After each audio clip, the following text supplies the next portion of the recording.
qual é o nosso papel enquanto igreja do Senhor.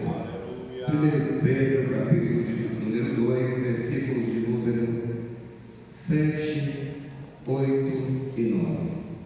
Diz assim a palavra de Deus: portanto, para vocês, os que creem, esta pedra é preciosa, mas para os que não creem, a pedra que os construtores rejeitaram tornou-se a pedra angular, e a pedra de tropeço e rocha que faz cair. Os que não creem tropeçaram porque desobedecem à mensagem, porque também foram destinados, para o que também foram destinados. Agora frise bem essa parte comigo. Portanto, vocês são geração eleita, sacerdócio real, nação santa, povo exclusivo de Deus, para anunciar as grandezas daquele que vos chamou das trevas para a sua maravilhosa luz. Antes, vocês nem sequer eram povo, mas agora são povo de Deus. Não haviam recebido misericórdia, mas agora o receberam. Amém, meus irmãos? Todos os dias nós somos desafiados a viver uma vida cristã, a viver uma vida santa, uma vida separada do mundo e anunciar as grandezas do Senhor. E algo que sempre me faz refletir é a minha função enquanto servo de Deus. Antes de ser pastor, eu sou servo do Senhor. E como servo, eu fui chamado para um propósito. E nós, enquanto igreja do Senhor, fomos chamados para um propósito. E qual é esse propósito? Qual é o propósito para o qual o Senhor Jesus te chamou? Edmar, põe João 15, versículos 16 e 17, por favor. Veja só, nós não escolhemos a Ele, mas Ele nos escolheu a nós. Mas para que Ele nos escolheu? Ele nos escolheu e nos nomeou. Ele nos incumbiu. Quando você é nomeado a algo, você recebe uma incumbência. E qual foi a incumbência que Ele nos deu? Para que nós fôssemos e dessemos frutos. Mas não apenas dar fruto, mas para que também este fruto permaneça. Para quê? Para que tudo aquilo que pedimos em nome dele, o nosso Pai o conceda. O nosso fruto precisa permanecer. Você foi chamado para dar frutos. A Bíblia vai dizer que nós somos chamados para dar frutos dignos de arrependimento. Louvado seja o nome do Senhor. Agora, qual é a principal função da igreja? A igreja verdadeira é aquela que proclama e testemunha a Jesus. Nós não estamos aqui para outra finalidade senão anunciar Jesus até que Ele venha. Não é apenas anunciar, mas anunciar até que Ele venha. E Ele vem. Louvado seja o nome do Senhor. Por mais que seja conveniente, muitas vezes seja interessante, muitas vezes renda holofote, pregarmos acerca de prosperidade, pregarmos acerca de casa na praia, carro do ano, navio, disco voador, submarino, você não pode esquecer que a mensagem do Evangelho ainda é a mesma. Nós devemos anunciar a Cristo até que Ele venha. Este é o papel da igreja. E muitas vezes, para sermos agradáveis, pregamos mensagens e sermãos, senhores, que massageiam o ego, que fazem com que as pessoas saiam daqui saltitantes, mas que não tenham nenhum tipo de transformação. E o Evangelho de Cristo ainda é o Evangelho que nos confronta diuturnamente. Porque se eu pregar outro Evangelho, e o apóstolo Paulo vai dizer isso, se eu, ou o anjo do Senhor, um anjo, ou qualquer outra criatura vos pregar outro Evangelho diferente deste, que já vos tenho anunciado, seja anátema. em alguns lugares, em alguns púlpitos, tantos sermões que massageiam o ego, e a culpa está em nós. Ouvimos uma palavra muitas vezes que nos exorta, torcemos a cara, ficamos cheios de mimimi e dizemos: não volto mais aqui, não venho mais nesta igreja. Eu acho interessante pensarmos, senhores, Cristo ele estava nos pegando, levantando uma palavra difícil, uma palavra dura, e de repente os discípulos olham assim, aquela multidão começa a sair dali, começa a sair, e alguém fala para Jesus: Jesus, essas pessoas estão indo tudo embora, que sermão duro é este? Jesus olha para os seus discípulos e diz: vamos fazer uma campanha para que eles voltem, vamos fazer a campanha do volta para casa, neném. Não foi isso? Jesus disse para eles: quer aproveitar aí também? Jesus não massageava o ego de ninguém, e hoje estamos invertendo o evangelho, estamos pregando o pseudo-evangelho. Não pode falar isso, porque esse irmão, ele está nessa situação e o maior dízimo da igreja é dele. Deixa ele ir embora. As portas do inferno não vão prevalecer contra a igreja não vai fechar. Nós somos geração eleita, nós somos sacerdócio real, nação santa, nós somos escolhidos para isso, para anunciar o evangelho. E evangelho sem cruz não é evangelho, meus irmãos. Aleluia. 2 Coríntios, por favor, Edmar, capítulo 5, versículo 20. Aleluia, Jesus. Nós vamos pegar um pouquinho antes do 20. Aleluia. A partir do 16, por favor, Edmar. Agora olha só o que o apóstolo está dizendo: de modo que agora em diante ninguém mais consideremos do ponto de vista humano, ainda que tenhamos considerado Cristo dessa forma, agora já não o consideramos. Assim, portanto, se alguém está em Cristo, é nova criação. É nova criação. Aí houve uma palavra que exorta, vem um culto de doutrina, de ensino da palavra. Houve uma palavra que exorta e já começa a murmurar antes de sair da igreja. Já perde a bênção dentro da igreja. Eu vou dizer uma coisa que eu disse ontem lá na nossa congregação no culto de ensino. E se você se sentir incomodado com o que eu vou te dizer, isso é bom. Se você veio na igreja porque você não tinha nada que fazer na sua casa, não vem na igreja. Se você vem na igreja para passar o tempo inteiro mexendo no celular, não vem na igreja. Porque se você veio aqui para oferecer 1 hora e meia de culto de qualquer maneira, é melhor você ficar em casa. Porque a palavra do Senhor nos diz que o Senhor está buscando aqueles que o adoram em verdade e espírito. Os verdadeiros adoradores o adoram de espírito e em verdade, não é de qualquer maneira. E se você veio na casa do Senhor para reparar a roupa que o irmão está usando, a roupa que a irmã está usando, ou se preocupando se já está dando o horário de você ir embora, se você veio aqui apressado, ei, fique em casa. Não peca não, dentro da casa do Senhor não. Aleluia, aleluia. Considerando que é nova criação, as coisas antigas já se passaram, e que tudo se fez novo. Tudo isso, povo, provém de Deus, que nos reconciliou consigo mesmo por meio de Cristo e nos deu o ministério da reconciliação. Nós, enquanto igreja do Senhor, temos este ministério, e essa incumbência não está apenas nos obreiros, não está apenas aqui nos pastores e evangelistas, está em todos vocês, em todos nós. A nós foi outorgado o ministério da reconciliação. Que ministério é esse? De reconciliar aquele que estava perdido, que está perdido a Deus. E se nós não estamos fazendo isso, nossa função aqui na igreja está totalmente errada. E se nós não estamos fazendo isso, se nós não estamos anunciando a palavra de Deus, por quê? Você está desempregado? Vai lá na igreja, Deus vai te abrir uma porta de emprego, porque Deus é uma agência de emprego. Você está solteiro? Vai lá na igreja, porque Deus vai te preparar um casamento, porque aqui é agência de casamento.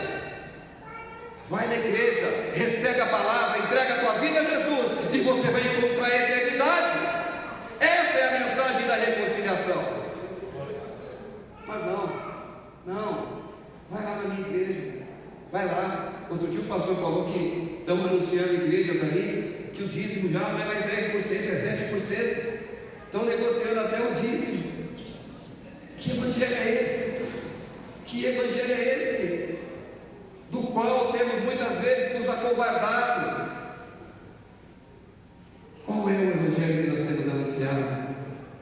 Ou seja, versículo 19, ou seja, Deus em Cristo estava reconciliando consigo o mundo, não levando em conta o pecado dos homens, mas Ele nos confiou a mensagem.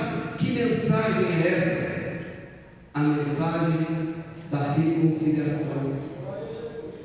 É o capítulo 5 de Marcos, versículo 19. A mensagem da reconciliação. E não apenas isso, nós, cada um de vocês aí, nós somos embaixadores de Cristo. Você sabe qual que é a função de um embaixador? Quando você chega na embaixada dos Estados Unidos, o embaixador, ele é a figura representativa do presidente dos Estados Unidos. Você, como cristão, embaixador de Cristo, você é representante legal de Cristo sobre a terra. Você é, pastor Omar, mas eu não sei falar. Oh, aleluia! Mas você sabe dizer que Jesus é bom. Você sabe dizer, dar um abraço na pessoa e dizer: olha, Jesus te ama. Não importa o que está acontecendo contigo, Jesus, Ele te ama e Ele tem uma palavra de consolo para o teu coração. Você tem poder para fazer isso, você pode fazer isso.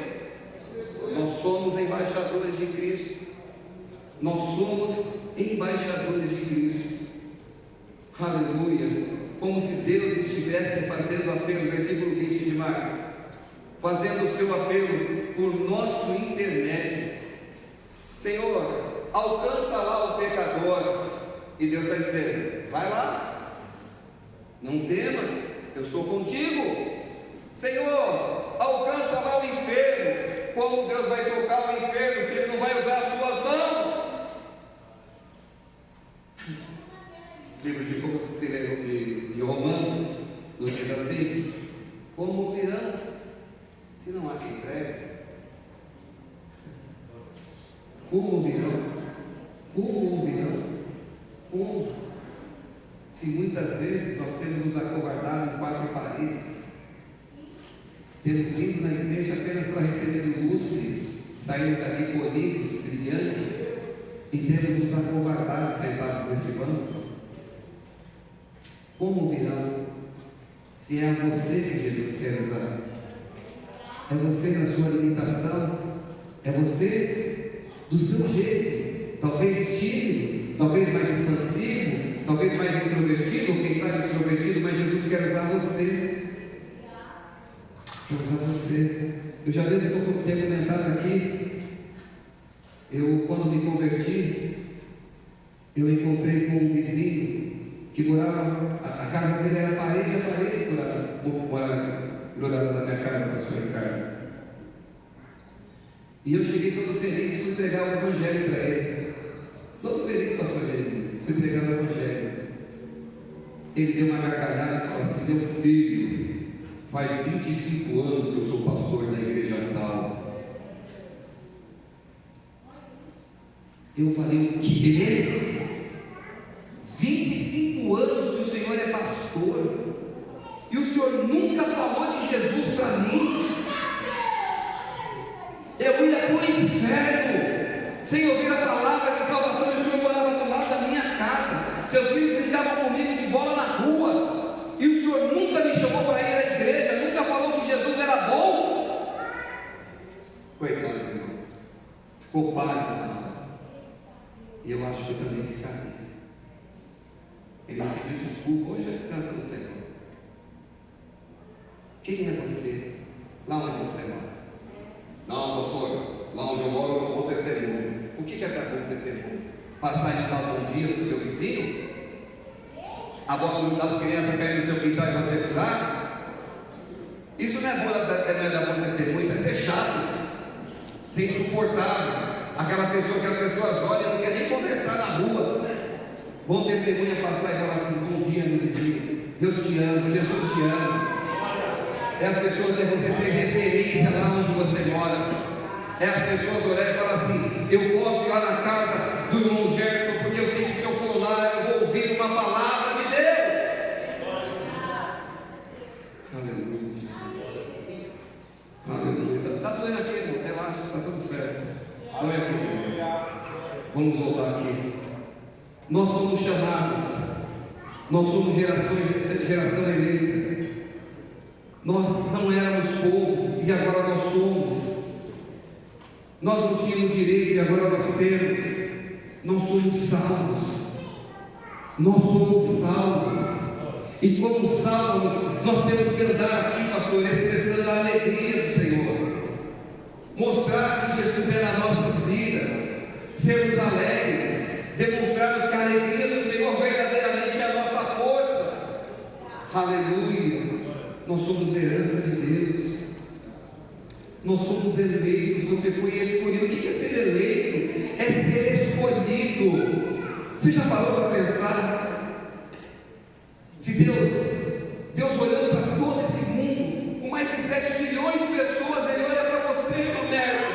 Ele olha para a senhora e fala assim: ela, eu vou salvar a Mércia. A palavra de Deus vai nos dizer que no monturo Ele levanta o necessitado e o faz assentar entre os príncipes e os príncipes do seu povo. Você é um privilegiado, você é uma privilegiada. Você chegar na igreja, você não precisa esperar ninguém mandar você dar glória a Deus. Só o fato de você estar aqui, você deve estar dando glória a Deus e aleluia, porque você foi escolhida. Você não era ninguém, hoje você é alguém. Você tem um nome, aleluia. Você tem um pai, você foi adotada, você foi escolhida. Aleluia, aleluia. Mas você foi eleito para quê? Para que nós temos um político que é eleito, pastor Flávio? Diga-se de passagem, segundo o dicionário, é para trabalhar. Não é para estar lá para fazer a própria vontade. Não é para estar lá só enxando. Não é para ser mais um. Você não foi chamado para ser mais um. Você foi chamado, não foi chamado para ser melhor do que ninguém, mas você foi chamado para fazer a diferença. Então faz a diferença em nome de Jesus. Aonde você estiver, onde você estiver, que a nuvem da glória do Senhor esteja sobre a tua vida. Aleluia, aleluia, aleluia. Gálatas capítulo 3, por favor, Edmar. Gálatas 3, versículo 16, depois do 29. Aleluia. Gálatas 16. Ora, as promessas foram feitas a Abraão e a sua descendência.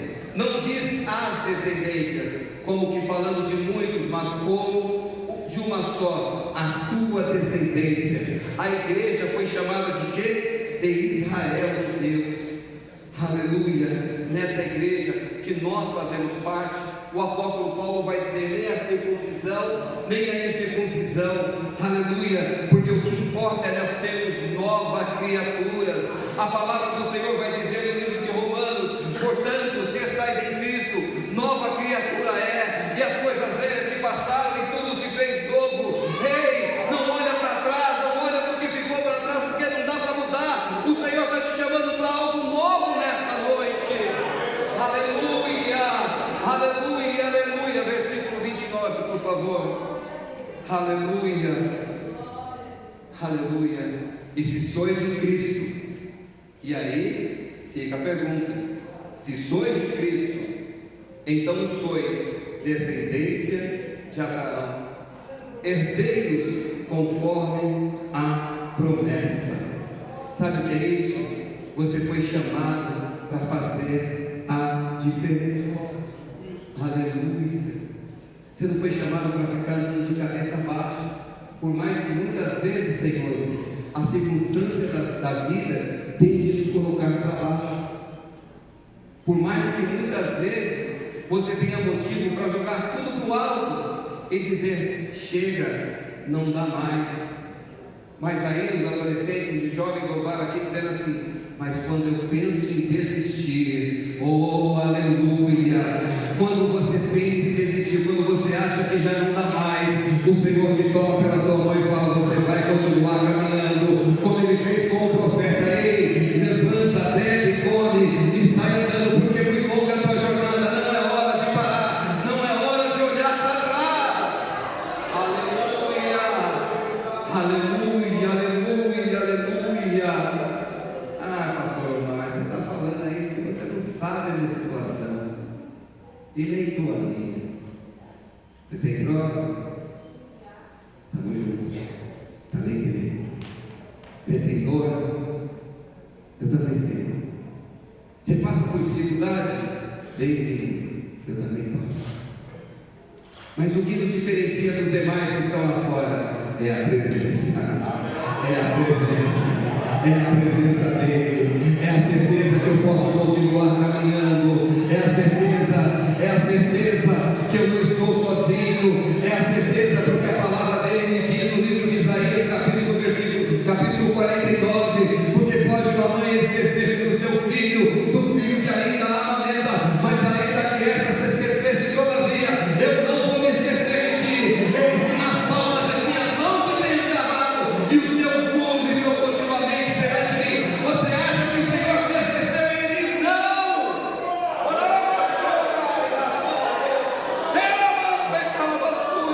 Ele não te esqueceu, ele não se esquece de você. Por mais que esteja doendo a tua prova, por pior que seja a dificuldade lá dentro da sua casa, que é talvez dentro do seu trabalho, o Senhor diz para você que ele não se esqueceu, ele te chamou para fazer a diferença. Então faça. Aleluia, aleluia, aleluia. Você foi escolhido de Deus, você foi chamada por Deus. Nós somos o povo seu. Aleluia. Nós somos chamados por Deus, e isso faz toda a diferença, meu irmão Ronaldo, presbítero Ronaldo. Isso faz toda a diferença. Aleluia. É essa certeza que nos faz caminhar em dias difíceis. Mas isso me leva lá no livro de Romanos, capítulo 8. Romanos, capítulo de número 8, vai dizer assim: que diremos, pois, estas coisas, se Deus é por nós? Eu gostaria de fazer assim, como alguns pregadores fazem. Não, peraí, você não entendeu, eu vou falar de novo para você dar glória. Mas eu não vou fazer isso, não. Mas preste atenção no que eu vou te dizer. Se Deus é por você, ninguém vai ser contra você. Ninguém vai ser contra você. Aleluia. Porque a palavra dele vai nos dizer: ainda antes que houvesse dia, que houvesse noite, eu sou, e não há quem possa fazer escapar das minhas mãos. Operando eu, não há quem possa impedir. O eu sou está contigo, o eu sou está com você. É o mesmo eu sou que saiu ali com Moisés do Egito e disse: olha, você vai dizer que o eu sou que te enviou. Aleluia. Você é maioria com Deus. Aleluia, aleluia. Não há quem possa fazer escapar das suas mãos. Aleluia. Lá em Romanos, aleluia. Que diremos, pois, essas coisas? Se Deus é por nós, quem será contra nós? Aquele que nem a Deus nem mesmo seu filho poupou, antes o entregou por nós, como também nos dará a nós mesmos todas as coisas. Ele é contigo. Eu não sei a maneira com que você entrou nesta noite. Eu não sei se você entrou aqui cabisbaixo, desanimado, mas Deus tem uma palavra para o teu coração. Ele é com você. E por que essa mensagem? Porque Deus, Ele quer usar a tua vida. Quando eu vim para o Senhor, a minha ansiedade era que toda a minha casa viesse servir a Jesus. Nós somos em 8 irmãos e nenhum de nós era evangélico, conhecia a palavra. Quando eu vim, a minha ansiedade era: eu preciso ganhar a minha família para Jesus. E por mais que eu pregasse a palavra para eles, irmãos, não acontecia nada. Eu falei assim: Um dia, eu orando a Deus, eu falei: Senhor, eu devo estar fazendo tudo errado, porque ninguém vem até o Senhor. Eu estou pregando para a minha família e ninguém aceita Jesus. Deus falou no meu coração: você vai e faz a minha obra, anuncia a minha palavra lá fora. E enquanto você estiver pregando a minha palavra lá fora, eu vou cuidar dos direitos da sua casa. Eu falei: como é, Senhor? Ele falou: é isso, anuncia a minha palavra, que dos teus eu cuido. Muitas vezes você está ansioso querendo que os seus estejam aqui e está esquecendo de anunciar a outras pessoas lá fora. Os de dentro nós ganhamos pelo testemunho, os de dentro nós ganhamos pela mudança de vida, os de dentro nós mudamos pela mudança de caráter, os de dentro eles vão vir para Jesus a partir do momento que eles começam a ver Jesus ao invés de ouvir Jesus. E eu comecei a pregar, tentando pregar, até hoje eu estou tentando, mas eu comecei a anunciar a Jesus. E começamos a fazer uma obra que hoje em dia não existe mais. Começamos a pregar no trem. Pregávamos no trem todo dia de manhã. E na medida que eu me dedicava em fazer a obra lá fora, Deus começou a salvar os de dentro da minha casa. Aleluia! Louvado seja o nome do Senhor. Hoje todos são conhecedores da palavra. 7 são batizados, um já entregou a vida para Jesus, irmãos. E eu creio que a promessa de Deus vai se cumprir. E como vai se cumprir? Quando eu e você nos lançarmos em fazer a vontade do Senhor, em anunciar Ele até que Ele venha. Deus abençoe.